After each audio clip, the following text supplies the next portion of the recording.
सुप्रभात बच्चों। कल मैं पाठ पढ़ा रही थी आपको गुड़िया का ब्याह, कि किस तरह उस गुड़िया के ब्याह में 4-4 तो पंडित बन गए थे और 4-4 बार रस्म हो रही थी। तो आज हम उसके आगे पढ़ेंगे। देरी के बाद भी शांति छाई थी, देखा आधे से अधिक मेहमान गायब। कहाँ गए सब लड़के? यानी देर होने के बाद भी थोड़ी शांति हो गई, क्योंकि आधे से अधिक मेहमान गायब हो गए थे। अब सब वहां पूछ रहे भाई सब लड़के कहाँ गए? मैं भी खेलूंगा कंचा। पंडिताई छोड़छाड़ गोलू और मोलू मंडप से भागे, अहाते में कंचे का खेल जमा था।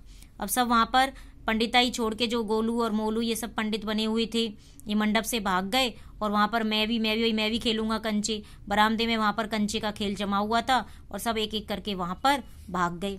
एक एक कर सभी वहां भाग गए। गुड्डू ने शुरू किया होगा खेल, पर हमें क्या, बला टली, आराम से ब्याह निपटाया। अब एक एक करके सभी वहां पर जो कंचे का खेल जम रहा था वहां चले गए और सबने सोचा भाई गुड्डू ने ही शुरू किया होगा खेल, और पर हमें क्या, चलो मुसीबत टली, आराम से अब ब्याह निपटाया जाएगा। विदाई का यानी शादी हो गई, फेरे पड़ गए, अब विदाई का गीत बजने लगा। सुषमा ने गुड़िया को गले से लगाया, जैसे बेटी को विदा करते हैं तो सुषमा ने भी उस गुड़िया को गले से लगाया और उसकी विदाई करने लगी। चल गुड्डू कार स्टार्ट कर, मैंने पुकारा, पर वहां लड़ाई हो रही थी। अब यहाँ पर सुषमा ने क्या, भाई गुड्डू कार स्टार्ट कर, क्योंकि गुड़िया की विदाई हो रही है, मैंने उसे पुकारा तो वहां पर लड़ाई हो रही थी। सब लड़के एक तरफ और गुड्डू एक तरफ। मैं समझ गई, जरूर मेरे भाई ने कानून तोड़े होंगे।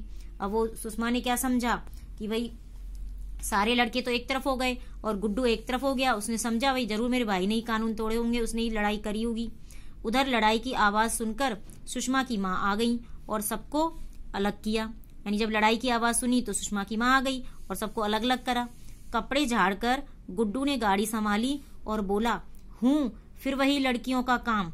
अब जो गुड्डू था वो सबसे लड़ाई कर रहा था, उसने कपड़े झाड़ करके उसने गाड़ी संभाली और बोला, फिर वही लड़कियों के काम पकड़ा दिए मुझे। उधर खेल में मैं जीत रहा था, बुलाना जरूरी था क्या? अब वो वहां पर दीदी को बोल रहा था, भाई जरूरी था क्या मुझे बुलाना? खेल में मैं जीत रहा था, पर चेहरे से लग रहा था कि गुड्डू जी को भी मजा आया। किसमें? उस गुड्डे और गुड़िया के ब्याह में। उसके चेहरे से लग रहा था भाई उसको भी मजा आ रहा था। वाह दादी, काफी मजेदार था आपका बचपन, टेलीविजन से भी ज्यादा, नीतू बोली।